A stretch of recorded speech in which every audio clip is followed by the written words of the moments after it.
Salam à tous et je suis très heureux de vous retrouver pour une nouvelle vidéo. Cette grande CAN 2023 s'approche de plus en plus et donc dans cette vidéo nous allons nous intéresser à la potentielle liste de joueurs que Regragui pourrait convoquer au niveau des gardiens, des latéraux et des défenseurs centraux. C'est en quelque sorte une mini série de vidéos que je vais sortir dans laquelle je donnerai ma liste de joueurs que je conseillerais au coach marocain d'utiliser. Donc on va voir les défenseurs, les milieux ainsi que les attaquants. Mais juste avant qu'on commence avec cette vidéo, si ce n'est pas fait, je t'invite à t'abonner, à liker et à commenter cette vidéo et un très grand merci à l'ensemble des personnes qui feront ça.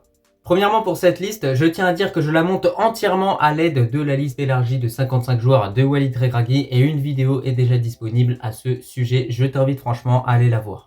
On commence directement avec les gardiens et je pense qu'au total, Walid Regragui va en convoquer 3. Donc on a le choix entre Yassine Bounou, Mounir Benabid, El Moti, Zniti et El Ouad. J'ai décidé de sélectionner Bounou, Mounir et Benabid. Alors certains vont me dire mais pourquoi tu ne convoques pas El Moti? Tout simplement parce que depuis le début de la saison avec le Wydad, c'est un gardien qui joue énormément de matchs donc il ne va pas forcément peut-être arriver à 100%, donc je préfère prendre un Benabid qui joue un peu moins, qui va arriver un peu plus frais, et surtout Benabid par rapport à El Moti, c'est un joueur qui a beaucoup plus d'expérience en équipe nationale, donc au final, j'ai envie de vous dire que pour une Coupe d'Afrique, il faut vraiment prendre des joueurs d'expérience. Après, ce choix-là n'a pas vraiment d'importance, là on est en train de parler du troisième gardien. On sait que les deux principaux gardiens qu'on aura durant cette CAN 2023, c'est Yassine Bounou et Mounir. D'ailleurs, Yassine Bounou, franchement, depuis qu'il est à Al Hilal, on a critiqué son choix de carrière, mais franchement, il est vraiment extraordinaire. Je crois qu'il a réalisé 14 clean sheets en championnat. C'est vraiment énorme, on s'en rend pas compte. Alors oui, c'est le championnat saoudien, on peut trouver toutes les excuses du monde, mais quand même, que tu joues au PSG ou que tu joues dans la plus petite équipe du monde, au final, si tu arrives quand même à faire des clean sheets, c'est que tu fais les arrêts qu'il faut réaliser au bon moment, les arrêts qui sont décisifs, tout simplement.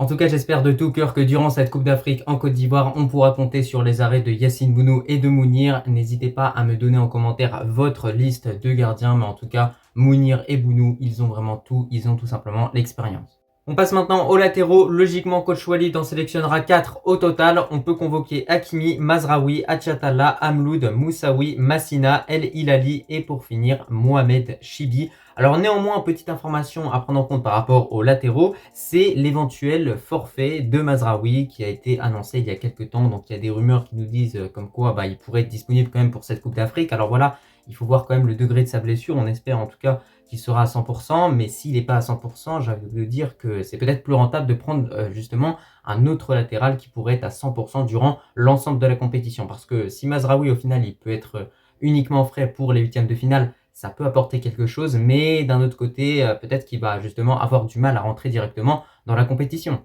À part ça, parmi ces 8 latéraux, je convoque Hakimi, Mazraoui, Atiatala et Amloud. En revanche, en cas de forfait confirmé pour Mazraoui, je convoquerai à sa place Moussaoui, qui est vraiment un latéral gauche très sous-coté, évoluant du côté de Berkane. Je vous invite franchement à regarder les prestations qu'il livre dans le championnat marocain et également en Coupe des Confédérations africaines. C'est vraiment un latéral très intéressant qui surtout possède une très belle patte gauche, donc ça peut être une alternative en cas de blessure de Mazraoui confirmée.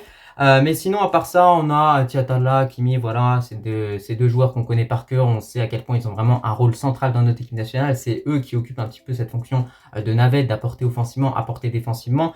Voilà, parce qu'il y a toujours les tâches défensives à ne pas négliger, bien évidemment.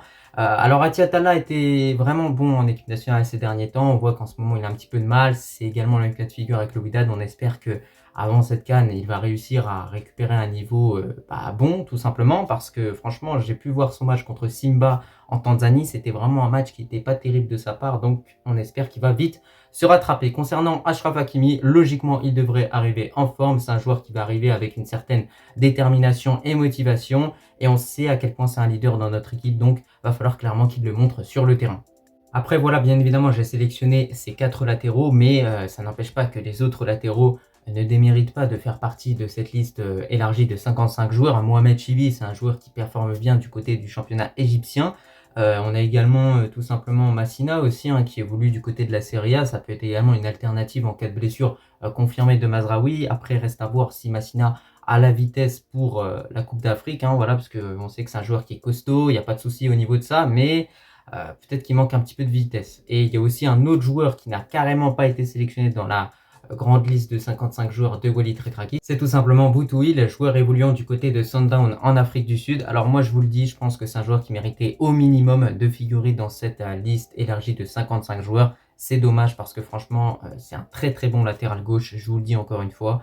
Mais bah écoutez, c'est pas grave, on a les Massina, on a quand même d'autres alternatives, donc on va pas se plaindre. De votre côté, je vous invite aussi à donner votre liste de latéraux pour cette Coupe d'Afrique 2023 et on va maintenant finir cette vidéo avec les défenseurs centraux. Alors j'ai le choix entre Saïs, Aguerd, Abkar, Abdelhamid, Yamik, Sami Mae, Benoun, Dari et Shadi Riyad. Alors parmi tous ces défenseurs centraux, on en compte 9 au total. J'ai sélectionné Saïs, Aguerd, Abdelhamid, Yamik et Abkar. Alors avec les choix que je viens d'effectuer, peut-être que certains vont me dire pourquoi tu n'as pas convoqué Shadi Riyad alors qu'il est vraiment excellent du côté du Real Betis en Liga. Et ben je l'ai pas convoqué tout simplement parce que je trouve qu'il est beaucoup trop jeune pour jouer une Coupe d'Afrique et surtout c'est un joueur qui n'a même pas été titulaire indiscutable lors de la CAN U23 justement avec cette équipe U23. Donc voilà, s'il était au moins titulaire avec cette équipe-là, j'ai envie de vous dire qu'il mériterait une place en équipe nationale. Mais au final, c'est pas vraiment le cas. Il a juste joué quelques matchs, mais c'était pas vraiment un titulaire. Le titulaire, c'était El Wafi avec Boukamir. Et concernant ma décision de ne pas prendre Achraf Dari, Sami Mae et Benoun, bah, elle est tout à fait rationnelle. C'est des joueurs qui ont déjà du mal à avoir du temps de jeu en club et surtout, ça fait vraiment plusieurs mois qu'on les a pas vus en équipe nationale. Donc, c'est tout à fait rationnel au final de pas les convoquer. En tout cas, de mon côté, je pense vraiment que Walid Regragui effectuera exactement les mêmes choix que moi au niveau des défenseurs centraux. Ça me surprendrait qu'il convoque un joueur comme Achraf Dari ou autre, mais il y a une certitude en tout cas, c'est que notre charnière centrale sera composée de Aguerd et Saïs. Ça, on est sûr de cette information. On a deux joueurs qui restent quand même en forme, même si j'ai pas souvent le temps de voir un petit peu les performances de Saïs, mais on sait que voilà, avec l'âge, peut-être que c'est un joueur qui est en train de régresser au fur et à mesure du temps. Mais de l'autre côté, tu as quand même d'autres alternatives. Tu as Yamik, malgré sa glissade face à la France, ça n'empêche pas que ça reste quand même un très bon défenseur. Après, tu as également Abdelhamid, tu as Abkar qui joue au Deportivo Alavés où il a un statut de titulaire indiscutable. Donc j'ai envie de vous dire que même en cas de blessure de Romain Saïs durant cette Coupe d'Afrique, on aurait quand même des alternatives, même si la meilleure alternative reste quand même Abdelhamid.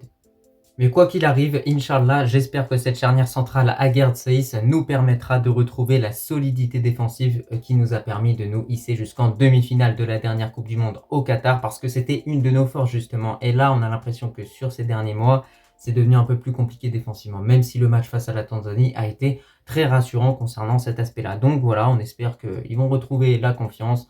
De toute façon, on leur fait confiance, il n'y a pas de souci. Logiquement, ils devraient vraiment faire le taf. C'est deux bosseurs, franchement, c'est deux joueurs avec une super mentalité. Donc, on n'a absolument rien à dire. Encore une fois, n'hésitez pas à me donner en commentaire votre liste de défenseurs centraux pour cette CAN 2023. Et c'était tout pour cette vidéo. Vous l'avez vu, je vous ai donné ma liste concernant les gardiens, latéraux et défenseurs centraux. Donc au final, on a Bounou, Mounir, Benabid, Achraf Hakimi, Mazraoui, Amloud, Atiatallah. Ensuite, on va avoir Aguerd, Saïs, Yamik, Abkar et pour finir Abdelhamid. Je t'invite aussi à donner ta liste complète concernant le secteur défensif, donc en partant des gardiens jusqu'aux défenseurs centraux. J'espère que cette vidéo t'a plu. Moi, je te remercie si tu l'as regardée dans son entièreté et je te dis tout simplement à la prochaine.